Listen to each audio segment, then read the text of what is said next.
Well, hello everyone. Welcome to our YouTube live discussion of WandaVision. I am, of course, joined by the great Richard Newby of the Hollywood Reporter. Richard, thanks for joining me, my friend. Hey, thanks for having me, man.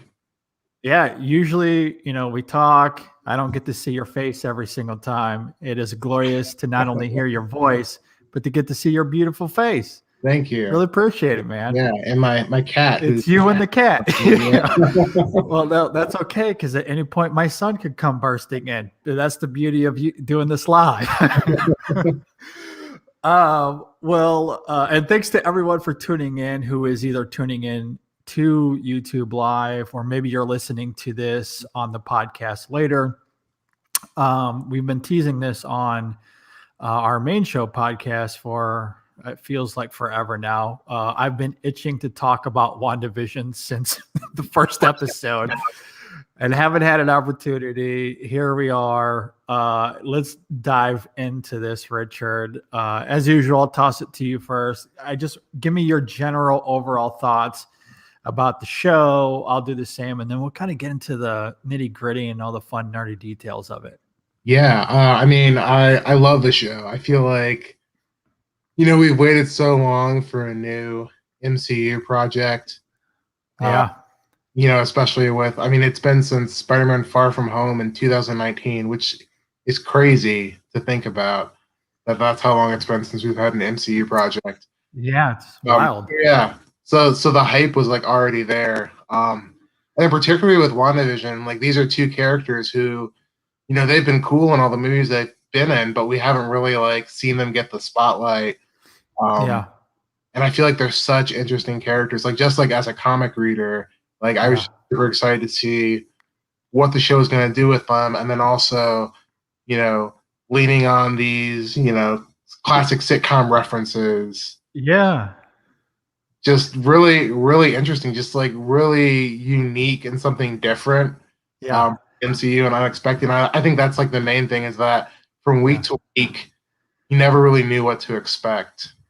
Yeah, I think that's what's been fun about it as well. I think you hit the nail on the head. We're talking about two characters that, have certainly been a big part of, that first big, wave from, Iron Man to Endgame. And essentially since Civil War, when we first saw, Wanda and then Ultron with Vision coming in, but, they've been kind of maybe smaller characters or smaller roles compared to your Tony Starks and your Captain America. But they had done such a great job of planting the seeds with Wanda, especially, but even with Vision, with, the last two Avengers films, their relationship. But this whole idea of grief, which, we've seen in film and in media countless times before, but this is such a unique way to tackle it, right? Where you have this being who is willing to create her own space to deal with it or run from it, which is the great irony of the show, right? Is that she's really running from it initially through, by recreating these things that don't exist outside of her bubble. And she does it through, what she had known from her childhood, which is, at least with America, in terms of these sitcoms, and then going through the cycle of, the decades. It's such a unique and interesting way to deal with it. And the show did such a great job, I think, of not only tapping into that aesthetically, and there are so many great little details in terms of callbacks to TV shows throughout the decades and whatnot. And there is fun to be had with that, but the show also never loses sight that even in the levity and even in the fun of it all, but especially as the tone shifts in the latter episodes, that it was still always about Wanda running from her grief and then eventually being forced to confront it. The show did, and that to me is why, and we'll certainly get into this, the lack of fan theories and, being fully realized and cameos. Like, I don't really care about it. Like, the show did what it set out to as far as exploring Wanda and her past trauma. And she has had so much of it that to focus on that exclusively was perfect, I think. Yeah, and that's the thing. Like, she's had so much trauma in such a short period of time, And so, the show, it manages to be this really moving and complex and I think honest portrait of grief, but at the same time, it's like such a wonderful tribute to the healing power of pop culture, Yeah. just marrying these things together. And I feel like especially, after the year that we've just had, and there's been so much grief, Yeah. so much loss, and so many people have coped Yeah. with that through pop culture. I know I have. I feel Sure. even though WandaVision wasn't even intended to kick off Phase 4, it ended up being like the perfect starting point. Yeah. Yeah. Seriously. It has very much tethered to this past year very appropriately, as we're all kind of dealing with loss in our own way, and some in some really heavy ways that I'm sure they can relate with, in terms of Wanda's trauma. And I think what I love about that specifically, with Wanda, you know, because of what we had just come off the heels of the last, few years with the Avengers films, it's easy, I think, to tap into how she's felt, with what happened with Ultron, or not with Ultron, excuse me, with Vision, because we had just seen that very recently. But the show goes out of its way to do something I've been waiting for in terms of her dealing with Pietro's death. Because in the movies, she never really had and never really explored that a ton. Yeah. Like as soon as it happens, there's that great moment of her dropping to her knees and, obliterating everything around her, which is a Yeah. important moment. And there might have been a scene or two back at the Avengers tower, or whatever that building was, with Vision, it like very subtly, or maybe a scene or two, but never in a significant way. So for her to have that time here, I thought was really great. That was, one of my favorite scenes of the entire run. Was What was it, episode 7, when she was going through all these flashbacks or whatever, or it might have been episode 8, I can't remember. 8, I think. 8. Yeah. And her as a little girl in Sokovia, oh my god, that's Yeah. it was great. But the moment, when Vision brings up, this, he's like, if I'm here to comfort you, if you want to talk about this, we can, because it's right off the heels of her brother's death. And to see her kind of lingering in that grief from Pietro's death, because at that point she doesn't really know Vision in that way, Yeah. right? Right. That was great. I love that, because we never really got that in the Avengers films. And obviously she hasn't had her own solo film. So like to get that, I thought was really great. And then of course you get that. What is going to be one of the famous lines of this whole show, right? When Vision says, what is grief but love, love persevering, which I don't know about you, but I was bawling. I was absolutely losing it. Yeah, It it's such a great exchange. It's such a great moment. I think it like also retroactively makes Age of Ultron a stronger film. As it contextualizes that loss in a way that we hadn't seen before. And like, Quicksilver being such a major character in the comics, his death in Age of Ultron, I know like a lot of fans were pretty upset about like how it was handled and just kind of felt that the character was kind of just disgusting. But I feel like now having WandaVision, I feel like his death is so impactful to her journey. Absolutely. Let's use that as a springboard to talk about then this Pietro in the show, and how that had maybe manipulated fan expectation a little bit. And I know that's been a talking point with some people. And it's a little bit twofold, I think, in the sense that, when you bring in Evan Peters, it's going to spark discussion. And so I understand why some people might have been disappointed when it turns out that he was really nothing in the end. But which I love.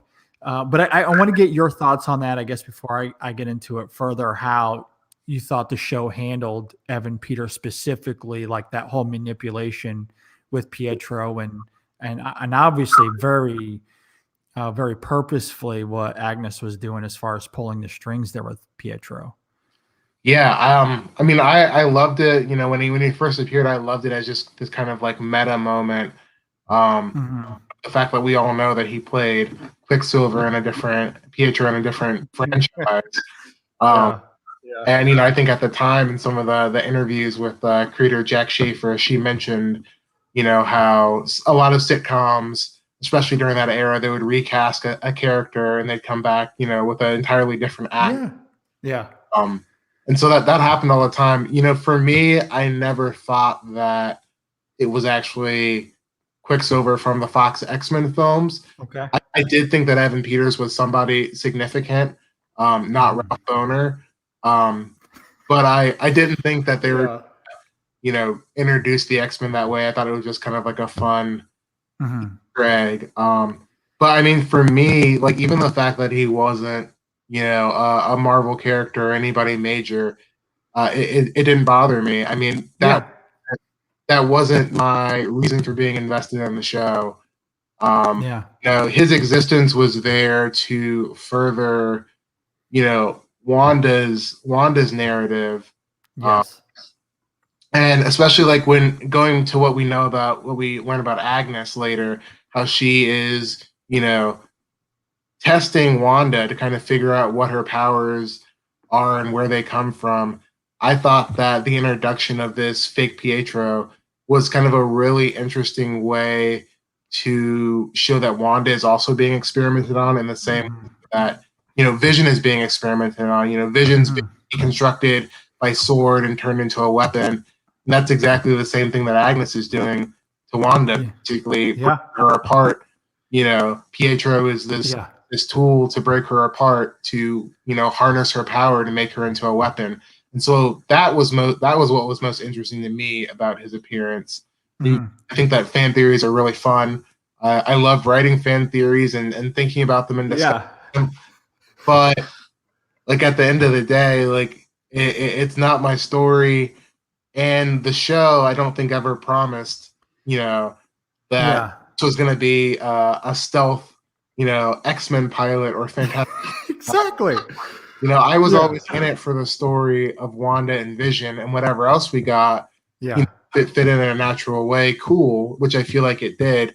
So yeah, the Ralph thing, you know, I thought it was a cool aspect of Wanda's story.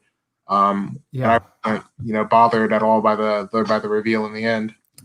Yeah, I wasn't bothered by it. I wasn't bothered by it either. And I think what's interesting, like I do think there needs to be a distinction between fan theories and having fun with those, but then judging art for what it is. Yeah. And that has certainly been lost with some of the discourse, whether it be podcasts, you know, YouTube videos, or just general social media banter. Like people have these expectations and they kind of manipulate their thoughts about the show based off of these fan theories they've created or that they've clung onto. So then when those things don't happen, they're judging it based off of false you know, expectations instead of judging it for what it is. There has to be a line drawn in the sand there, because I'm with you. Like I had a lot of fun. Like the first time we saw Pietro, I was like, is he from the X-Men universe? And is this, because we know this is going to tie into Doctor Strange too in some way. Yeah. So maybe this is opening the door, you know, and how they're going to bridge that gap a little bit. You know, or we can talk about Mephisto, like how this show seemingly alluded to him 1,000 times. I was sure Mephisto was going to be. I wrote, you know, several pieces about, you know, and I was looking at numerology and you know, all of these different references. And that was fun. Like that was super fun. Yeah. Oh, for sure. Yeah. But like I feel like, you know, as the season starts winding down, you realize, well, that's not the direction that it's going. And like that's okay. And like you have to realize that it's your story that you're telling. You know, exactly. Yeah. 100%. Like we can have fun with that, but at the end of the day, like we have to look at the show for what it is. And Yeah. it's like you said, it wasn't a show about Mephisto. It wasn't trying to be a crossover event with anything else that Marvel has planned. It wasn't trying to be a setup for mutants and the X-Men and all that sort of stuff. As much as we might want that as fans, at the end of the day, this was a show about Wanda and Vision. Yeah. And lo and behold, at the end of the day, it was about Wanda and Vision and nothing else. Like, that's great. And the way they did it, I thought was really great. Now, it doesn't mean that Mephisto won't show up later on, because he very well may. And given, because I'm with you, like the show was almost screaming like, Mephisto is here somewhere, you know, and so maybe he'll show up later. You know, or maybe we'll, you know, and obviously we're going to find out how mutants are going to be drawn into all of this. But it would have been weird, I think, for Marvel to be like, yes, we are opening the door to the X-Men and this television show that not everyone can see because of Disney Plus. Yeah. That would have been a weird creative choice. So yeah, as much fun as that is, I don't think it's on the creators to limit themselves because of fan theories. You know, like you said, like with Pietro, like for him to just simply come in and, you know, kind of toying with that TV trope of, you know, an actor being cast in the middle of a run, like that has happened all the time. And that's obviously, you know, especially in hindsight, that's all that was. And the show in Agnes even says that directly pretty much, right? Yeah. Where he's like, well, I couldn't get the real guy. He's, you know, halfway around the world. So I did the next best thing. Yeah. You know, and so, but it was handled in such a way, and obviously Evan Peters coming from, you know, playing that character previously, it does kind of, you know, it's fun as a fan to see that and how the show toys with it, and it does it in a way that is believable for Wanda to be like, that's not my brother, but there's something about this that feels familiar still. And obviously there's levity still, even within the show, like as they're having fun with the banter between the two of them and the style of the show and Unleash Hell Demon Spawn, like the show is certainly having fun with it. And if that's all it's doing at the end of the day, that's fine, because ultimately by the end, when you strip away that levity, it still gets to what's rotting underneath with Wanda. And so I think the show fully realizes those tactics in some great ways for character building. Yeah, and like I don't think that anything is off the table. You know, as you said, it doesn't mean that Mephisto is not going to show up later. We already know that the multiverse is on the docket. You know, but I think that watching these, you really have to ask yourself, like, do you want a story focused on these characters, or do you just want a commercial for the next? Exactly. You know, as much as Marvel, you know, is criticized for, you know, Easter eggs just serving as commercials for the next thing, sometimes fairly, sometimes not. I think that WandaVision, you know, stays true to its characters throughout. Yes. You know, Wolverine, Hugh Jackman was never going to show up in the end. That wouldn't have made sense. You know, no, it wouldn't have made any sense at all. It wouldn't have made any sense at all, and it would have weakened the show. You know, I agree. I think that, you know, remaining focused on characters and making you care about the characters is such a strength of the show, and you know, I think it's also like such a strength of this format, of this television format. Yeah, for sure. Yeah, that's a little bit different from the movies, because you shouldn't have all of these, you know, crazy expectations of, you know, what's going to be the next thing. But I just feel like there's something in appreciating the narrative that's there and the characters that are there. And I wrote about this recently, just the other day for THR. I mean, WandaVision delivers a lot, you know. Yeah. We get, you know, Monica Rambeau and the origin of her superpowers.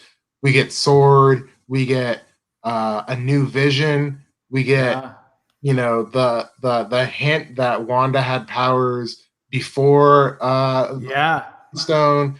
We get, you know, the Darkhold and that Scarlet Witch is not just a superhero name, but it's a title and a legacy. I mean, that's Yeah. a lot of stuff, and it all, Yeah. fits nicely into the show. But I feel like people who, say that it didn't deliver anything or didn't give them a lot, I really feel like you have to step back and look at all that WandaVision Yeah. do, because it's quite a bit. I couldn't have said it better myself. I think you articulated it perfectly. Yeah, maybe it didn't give you, the fun, nerdy stuff that you wanted, but that doesn't mean it didn't deliver in giving us that stuff still. And Yeah, that's why, again, for me, there has to be a distinction between, theorizing and, getting what you want versus what's actually there, and you have to judge it for what it is. And I agree with you. I think the show did a great job of, those smaller supporting characters, or bringing in the Kat Dennings character, which was a lot of fun as well. We haven't seen her since Thor 2, I don't think. yeah, But she was one of my favorite parts of those shows. And then you have the FBI element, you have the Monica Rambeau stuff, as you were talking about. And I thought the show handled all of that really well. And ultimately, I think what's really interesting, so you get those little tidbits, which obviously we're going to get more of that. There, with where the show leaves off with Monica, she's clearly yeah, going to have something to do with Nick Fury coming up soon. yeah, But at the heart of it, so we get all of Wanda dealing with her grief with her brother and with Vision, and now her kids as well, which is a whole nother element I thought the show did a great job of. So when we get to those final, not just the final scene of the show, but then of course those tags at the end of the last episode, leading into where she's going to be with Doctor Strange in the sequel. I think they've done a really great job of kind of leaving her in a little bit of ambiguity. Like she's kind of faced what she created with the hex, and boy, was that devastating. yeah, When she was closing that hex, I was, again, mess, absolute mess. But it sets the table so well with where she's going to be in Doctor Strange 2, where, and again, just theorizing, maybe she won't be the villain of that film per se, but she could end up being like some sort of anti-hero, or it could kind of play out what like Godzilla versus Kong's going to be, right? Because we know at the end of the day, no one's going to die in that movie. They're probably going to team up, and it's going to be a Batman versus Superman thing again. So like, it'll probably be some version of that. But throughout that film, like the table is set for us to emotionally empathize with everything she does in that movie, even if she is quote unquote the antagonist of that story compared to Strange, and so that I thought was really great, in addition to, the fun details that they did provide us in terms of comic book lore. yeah. I think that's a really important point. Is that we are asked to empathize with Wanda and not agree with her every decision. Oh yeah. It's clear that her mind controlling the people of Westview is wrong. Yeah, exactly. I love that the show addresses that. Yeah, and I don't think that the show absolves her of that in the final episode. Like, even with Yeah, I agree. Monica Rambeau, I think that moment is important because she's sharing that she empathizes with her through grief, right? They have this shared grief, which has been part of Monica's journey throughout this whole show. But she also doesn't tell Wanda that she was right. She says she understands why she did it, but it doesn't mean she's right. And then you Exactly. see pieces of those townspeople and how they look at Wanda and how they fear her, and then leaves.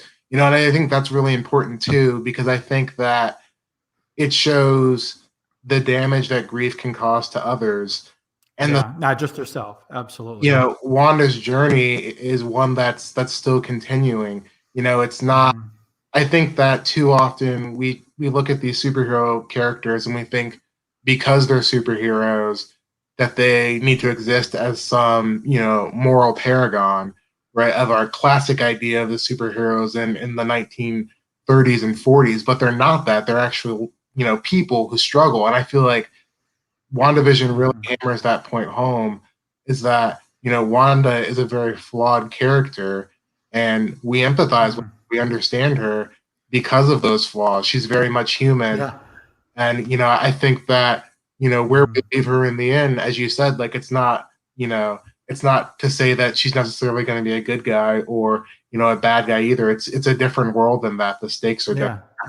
Yeah, there is a gray area that I think the MCU has handled with great diligence when it comes to Wanda, because we do empathize with her that she's lost her brother. She's lost Yeah. the person that she loves romantically. Of course, she's going to be hurting, but she has these powers where she can somewhat recreate that, but by doing so, she's hurting others in the process. And I do love that the show addresses that, and all the way from the very beginning, right, where you get the scene between her and Dottie, right, where like kind of Dottie like cuts herself, and you see it in the performance too, where it's like there's something going on here. Or there's the moment, I forget the character's name, where Vision kind of unleashes him for a moment. He's like, you got to tell her to stop doing this, like she's like haunting our dreams.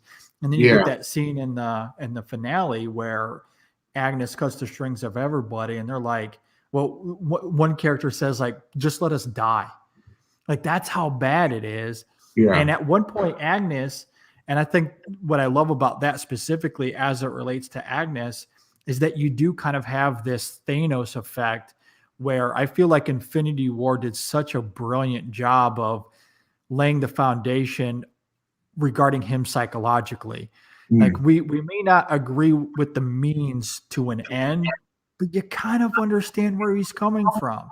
There is a tinge of poignancy, like he's hurting himself, and he just has a solution. We just don't agree with it, but you understand it. I kind of sense that with Agnes as well, because there's that line she says at the end where she's like, "You're cruel, Rhonda. Like what you're doing to these people it's cruel." And it's like Catherine Hahn is incredible in this show. She's fantastic. So funny. That moment, though, flipping that coin dramatically, I think she nails that line too, giving credence to the idea that from Agnes's perspective, she understands the pain of these townspeople. And Wanda's completely blind to it, has no idea. And so, I think the last thing she says to Monica is like, I'm going to learn to control these powers, kind of a thing, but something you said earlier is, like grief is still an ongoing process. Like she's still like, not only does she have the grief from before the hex, but now given everything that's happened inside of it, now with her kid, like that's not going to be something, she's not going to walk away from that going, well, everything's fine now. I can't wait to fight with the Avengers again. Like, no. And now she has this chaos magic that she's learning to control. Like, that's only going to make her more dangerous. And it's because of the murky gray area that the MCU has put her in that's really made that so compelling, I think. And, I think going back to that 8th episode again, the flashback episode, I think one of the important things to take away from that as well is, in Age of Ultron, you don't really know how young Wanda and Pietro are when their parents die. Yeah. And so, seeing that and the fact that they went, and joined with Hydra very shortly after that. I mean, Wanda was raised by Hydra longer than she was her parents. And so, good point. If you think about the fact that, she's being raised by an organization that believes in making the world better, at the expense of other people, it's not surprising some of the decisions that she makes. I think that, a lot of what she does, existing in that gray area very much comes from that upbringing. She does, value the lessons of the Avengers. And I do think that she, is altruistic at heart, but there's also like no denying the fact that, she is a child of Hydra essentially. And so those lessons are still very much a part of her.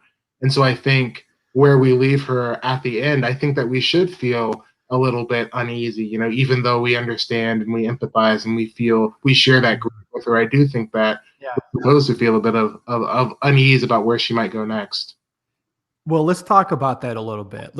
I do want to hear you theorize a little bit. I kind of briefly mentioned a little bit what I think might happen with her and Doctor Strange, but in that, and maybe even going forward, I'm curious, like given going off the heels of what we just witnessed in WandaVision, where do you where do you think that character is going to go next? I definitely think that her quest to find her kids again is going to open up the multiverse and create some issues. Yeah. Um, Yeah. And let me just pause you there for a second. A- Any parent on the planet will understand that for sure, right? I yeah, would absolutely destroy anything to find my kids. oh yeah, Like just that alone is like, okay, I think I'm on Wanda's side here.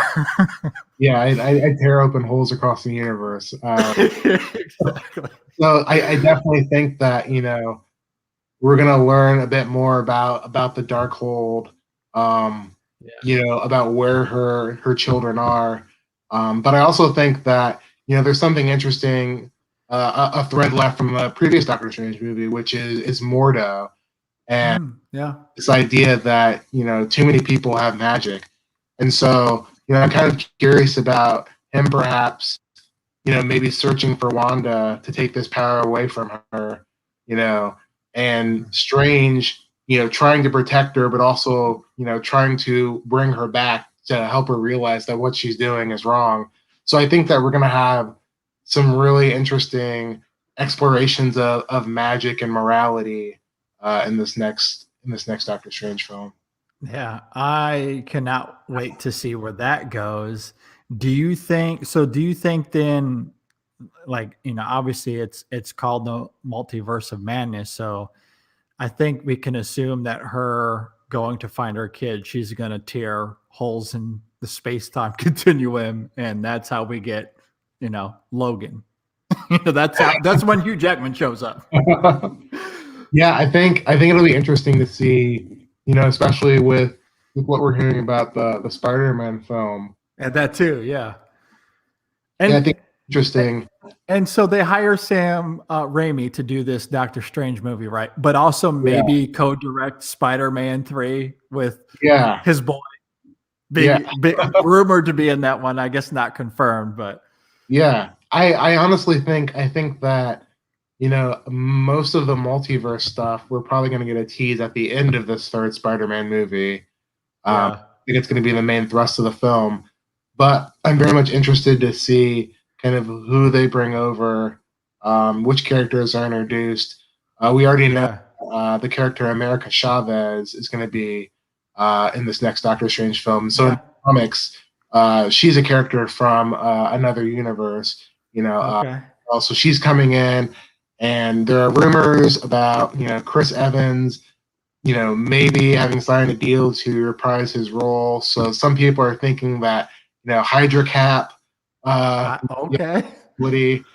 So I'm very much interested to see, not only Yeah. we'll get some characters from, previous non-Marvel Studios franchises, but also familiar faces that are kind of recast in different ways.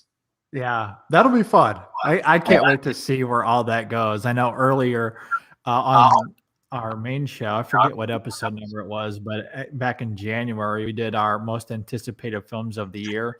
And I had Spider-Man 3 on that list purely because of that reason. And this is before I knew anything about WandaVision, where Doctor Strange was going to go. But I guess you can kind of lump all of that into that same hype for me. And I think maybe that's what's most compelling about WandaVision to me is that if you before that show started and ran, like Wanda, in terms of like if I had to rank the Avengers, would probably like her and Vision would be like middle of the pack for me, Mm. maybe. Not, and I don't have anything against them, but again, we've seen Cap and Iron Man and Thor, who's Chris Hemsworth absolutely has slayed that character. In Yeah, fact, Thor might be like Chris Hemsworth's Thor might be my favorite of all of the Avengers. So like his performance, especially in the last two Avengers films, but even his own films as well. He's just been so good, yeah, and we just haven't seen as much from Wanda and Vision, but this show has remedied that to the point where Wanda now maybe she's taken the mantle from Chris Hemsworth. Like I have come to love this character so much that all of a sudden Doctor Strange 2, which was barely on my radar, is like, can I please see this movie tomorrow now? Like, I am dying to see it. Sam Raimi coming back for one. Let's talk about that for a second. We haven't seen this cat since 2013, right? Yeah. And I love Sam Raimi. I don't know how you feel about it. I him. do too. Oh yeah, he's one of my favorites. Yeah. Yeah, love him. And he's done some TV stuff. But in terms of film, we haven't seen him since 2013. It's been so long. So for him to come back and to come back to the world of superheroes is very exciting. I mean, I'm on record of Spider-Man 2 being the best superhero movie I've ever seen. It's up there. I love it. It's in my top 10. Yeah. Absolutely love it. So for him to come back is exciting. The world of Doctor Strange, I think, is right up his alley in terms of his sensibilities as a filmmaker. Yeah. And especially now, given what we've seen with Wanda, I think he can do some really interesting things with her.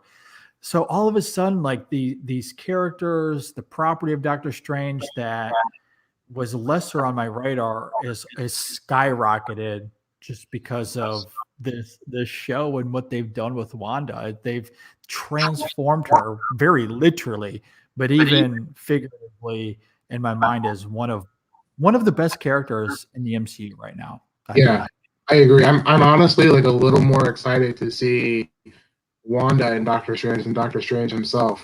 Exactly. Yeah. 100%. So invested in where her story is going. Yeah. Even after that, like I hope that the character's around for a really long time. Maybe there's a Scarlet Witch series or a movie in the future. Not only because there's such an interesting mythology that's been introduced now in terms of the world of magic, but I mean Elizabeth's performance is just incredible. The way she can turn. Let's talk about that. Talk about that. Oh my God. Yeah, like that. The way she can turn an emotion just like on a dime. I mean, incredible. I've always like appreciated her, as an actress, even outside of the MCU. With some of the other films she's done, like Ingrid Goes West and Godzilla and Marcy May Marlene. I've always thought she was a talented actress, but I mean, she blew me away in this. Just the sheer range, the ability to, capture the essence of wives and these sitcoms from every era, but then also Wanda herself and her vast range of emotions, her role as a mother, as a wife, as someone who is terrifying and both terrified. It's incredible. I say this with every ounce of energy in my soul. Give her awards for her performance in this show. She is so good. Yeah, she is so good. And I know so many people talk about her performance in terms of film anyway, her performance in Marcy May Marlene, and she truly is great in that film. And I know it's some people will, especially like hardcore cinephiles, may revolt against this, but this truly could be her best performance today. And I say that in all seriousness. Yeah. For the reasons you just stated there, like the way she can switch from, levity to drama, to emotion, to even being intimidating, right?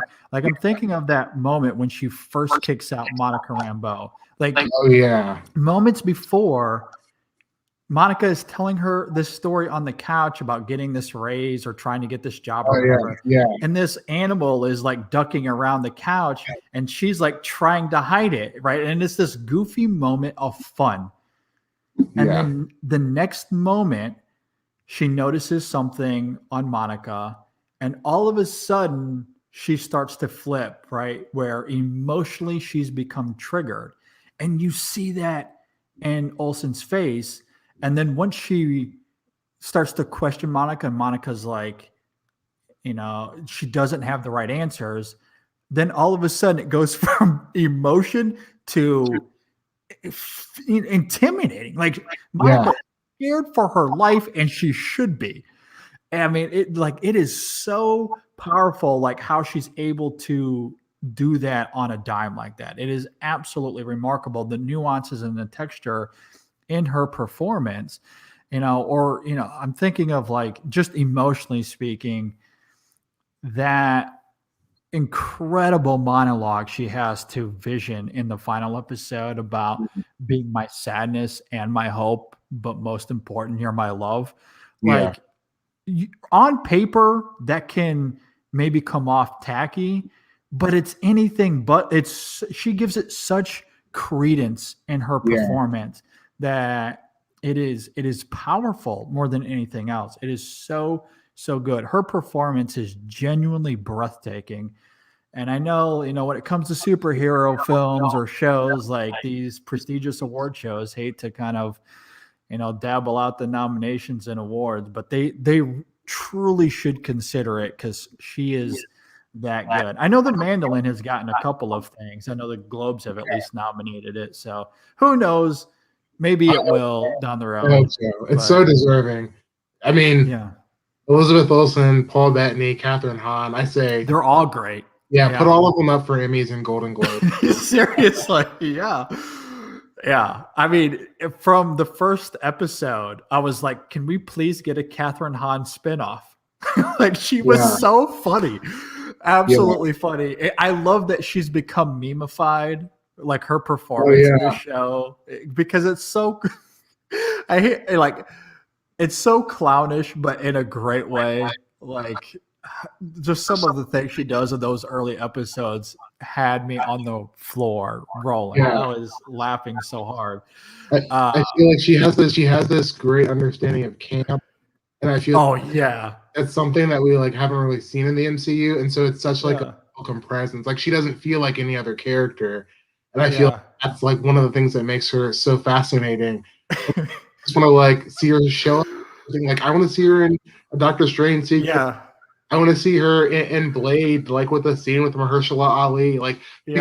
She's just such a quirky, unique presence that really keeps you off balance. Yeah, I love that quality. There's maybe the one that stands out to me. I have no idea why, but I say this all the time, and it drives my wife crazy. But there's that moment where Agnes is, where the twins were just born, and they're in their crib, and she's kind of rocking them to kind of calm them down, and she says, "There's no containing this tiger." She shakes her butt back and forth. I don't know why. It was so funny. So I say it all the time to my wife, and she just get away from me. This is too much. I just love it. She's so good. But even in the latter two episodes, when things change for the character, I think she does the drama very well at the same time. And they've definitely left the door open for that character to come back. So I'm very excited to see how or when, that goes down. Yeah, for sure. And she's a major, Agatha Harkness is a major presence in the comics. But that's another thing of just thinking about appreciating what WandaVision does. Is just growing up reading comics in the 90s, I never thought that we'd see Scarlet Witch and Vision, green. Even the possibility of seeing the Avengers all together was a pipe dream. They're all at separate studios. But the fact that we have a show starring Wanda and Vision and Agatha Harkness, and by the end of Scarlet Witch and Agatha Harkness are fighting, with magic. Yeah. That's insane. And I'm so appreciative of that fact. For me, that beats any cameo appearance by X-Men or Reed Richards or anything that. It's so on point. It's so perfect. great. Yeah. Yeah, and how they channel grief and through these Yeah. characters, it's just so very clever. Again, the ideas of grief have been examined many a times in movies and TV shows, but never like this. It's really great. And even to that point, like the way we see it kind of manifested through those three characters and kind of the strings that's been pulled from or that Agnes is pulling herself to kind of manipulate some of these situations. I think what's really interesting is that, and again, I agree with you. I love that the show was never about cameos. It was never about being a crossover event with something else. The one cameo we do get, the show was like, not really that much. It's not that big a deal. Come on. It's not that big. It's for fun. But even in terms of the conventional MCU action we typically get, even in the middle of that, it was still focused on character and action. Like we don't get a ton of action in this anyway, which I appreciate in so many ways. This is a nice reprieve to something like Endgame, right? Which was chock full, and rightfully so, given where that story had gone. Yeah. Well, it's small, it's contained very literally inside a hex. And I love that even the little action we get, there's purpose to it, and it drives characterization, and I think that's what's so great about that final battle between Agnes and Wanda, right? Where there's some sparkles going back and forth, and there's some energy to it, but at the end of it's really about Wanda pulling a trick that Agnes first pulled on her, and then tying it all to her grief, and then her eventually closing the hex and all that. So like, even when it becomes the most Marvel, the show still kind of pulls the reins a little bit to be like, actually, it's still about this one thing that we care about. And I love that. I mean, even with Vision, right? Like, let's start off a little action on action with Vision versus Vision, only to then end it in the most Vision way possible. That is anticlimactic, but still absolutely captivating. A philosophical discussion. Oh, I love it. Theseus discussion is now one of my favorite. It's so good moments. And I love how it focuses on the emotion and the drama. I mean, you do get some superhero action, but I mean, at the same time, this is based on a comic book property. Like, you're not gonna find something that's entirely divorced from Marvel and comics, because that's what it is. But I think that it manages to put that in there, but also elevate the material around it and give it a reason for existing. Absolutely. I completely agree. There's a great marriage of having the comic book lore there and everything that comes with having the superpowers, but it also being about the human element of these characters, or in the case of Vision, kind of grappling with the idea of him not being human. But still being a part of this world and what that means for him, which is interesting in a couple of ways, because there's the relationship itself that he has with Wanda, but then there's the whole idea that he was created from Wanda herself, right? So like he has no memory or recollection of anything that happened pre the hex. So there's all of that he's grappling with while trying to understand that, what is Wanda up to? Like, something's kind of weird and off here. And then how that taps into him as a character, his humanity, if you will, I think is just so absolutely freaking great. As we wind down here, though, I do want to kind of switch gears here once again and pick your fan theory brain a little bit, because the one thing that, and again, I can drop all other fan theories aside. Like, again, fun, and the show didn't go into any of them. That's perfectly fine. And none of them bother me. The one I'm curious about, though, again, not disappointed, but curious about, and we briefly talked about it earlier, is Mephisto, because he's coming to the MCU, right? He has to be. He definitely has to be. I feel like okay, so if you watch that Loki trailer that came out after the Disney's Investors Day, there Yeah. is a stained glass window. The two characters are in front of. I believe one of the characters is Owen Wilson. There's a stained Uh-huh. glass window, and in that stained glass window is the face of the devil. And I think that I really think that it's Mephisto. Yeah. I just Okay.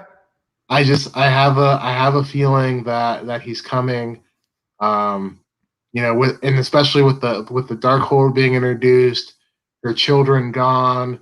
There's a classic. The classic storyline is Wanda's children, their souls Yeah. actually are Yes. with Mephisto, and Yeah. he claims, Yeah. which kicks off a long run of her grief, culminating in House of M, Yeah. the iconic Yeah. No More Mutants. But yeah, I just have a sense that Mephisto is going to be showing up sooner rather than later. I feel like Yeah. he's too compelling a villain, and he has so many ties to a lot of the characters that are coming, in phase Hmm. four. Not only Wanda, but Doctor Strange, Blade, uh, Yeah. Fantastic Yeah. Four, Silver Surfer. If we eventually get him, I mean, he's made the rounds, and so I feel like there's definitely Yeah. something in the works, and Yeah. I feel like there's a significance to the some of the Yeah. shows, that we saw in WandaVision, some of Yeah. the hex language, Yeah. even the demon spawn, quote that fake Pietro. Yeah. I Yeah. definitely feel like he's being teed up. So I would just say that I think that patience will be rewarded on that one. The devil's in the details, babe. Like Yeah. it was there the whole time. Yeah. And again, I in hindsight, I'm actually glad that he didn't show up Yeah. because film or the TV show, excuse me, rightfully, I think did a great job of never being distracted by any of that and it just being about WandaVision as we talked about. But it did lay or plant a ton of seeds that Mephisto is coming. And you're right. I mean, in the comics, there's the Wanda element, but there's Doctor Strange, and you're talking about Fantastic Four. And we know those things are coming, right? We're going to get more of Yeah. Doctor Strange now that Tony Stark is out of the picture and Cap is out of the picture. Strange, we would assume, is going to be a bigger component now, Yeah. as well as Wanda. And there's the And fact that Spider-Man doesn't have his secret identity anymore, and in the comics, yeah, deal with Mephisto to regain that secret identity. there you go. It's all there. Like they have surely been planting the seeds, and given where what they're going to be introducing in this next phase, it just makes a ton of sense. The House of M stuff is interesting though because obviously we don't have mutants yet for her to Yeah. destroy. So I'm curious where how that'll fit into all this. But they've certainly they have more or less said without saying, yeah, Mephisto's coming. Like he's coming. Just wait. We planted the seeds, but he's coming. And if that's the case, then that's fine. We'll certainly look back at WandaVision and with certainly less criticism. Or at least others. I have no criticism of it, but I think they've done a great job of planting those seeds so when he does come, it'd be like, okay, we kind of saw this coming already. Which I'm excited for. I'm excited to see kind of how all of that unfolds with these new characters and even with Wanda and Doctor Strange, who will get more screen time, if you will. Because even with Strange, we only had the one movie and then the two Avengers films, right? Yeah. And he was just obviously a supporting role in those Avengers films. So Yeah. Oh, yeah, and also mentioned that Mephisto in the comics, he also has Doctor Doom's mom's soul. okay. Doctor Doom, partners up with Doctor Strange in this pretty epic Wow. Yeah, that sounds exciting. journey to hell to reclaim his mom's soul. Yeah, I can't wait. Yeah, I see. Let's do all that. Let's bring it Yeah. all in. I'm very excited. I'm certainly here for it. Well, thanks, Richard, for joining me. This was a ton of fun. I guess real fast, any final thoughts on WandaVision? What you thought of it? Anything that we might have missed in this conversation? Yeah, I love the show. I also just want to say that I was really impressed with Matt Shackman's direction. The Yeah, ability to channel all of those different eras of television, yeah, and also create something that fits within the comic book world. I wasn't familiar with any of his television work before, but yeah, yeah. he really impressed me, and I definitely think that he's earned another Marvel project in the future. Yeah, no, I'm with you. I wasn't very familiar with his work at all either, but man, I walked away very impressed. I mean, the aesthetics of the TV shows, and again, it's the intricate details that they go into as well. Is just it's really really impressive, and I just love the intuitiveness of it all in terms of not only having those things as a fun element, but then it plays into the whole thing thematically, as we've been talking about. So it's everything in the show has purpose to it. Um, whether it be in the aesthetics, whether it be with the action, when they use the superpowers.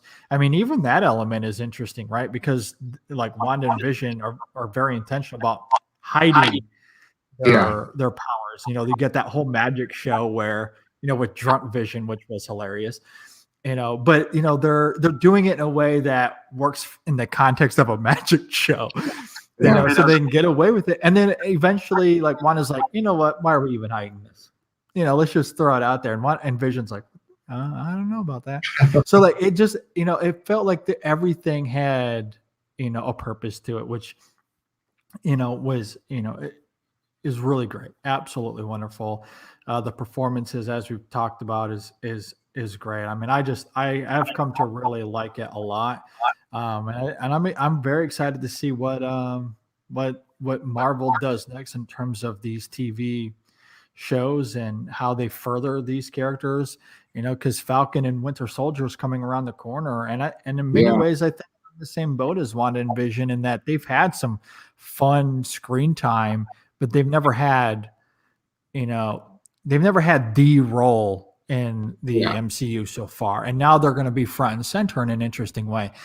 My only thing with that, and we'll reconvene once that show wraps, Richard, because I'm on record of Captain America Civil War being maybe my favorite film of the MCU. I absolutely love it.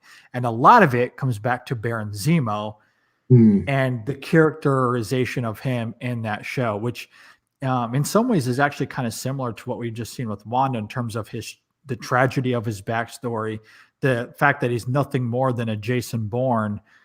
Because I feel like if we saw that film from his perspective, it's a Jason Bourne movie, yeah, and we're rooting for him in a very similar way where the people killed his family, or John Wick, if you will.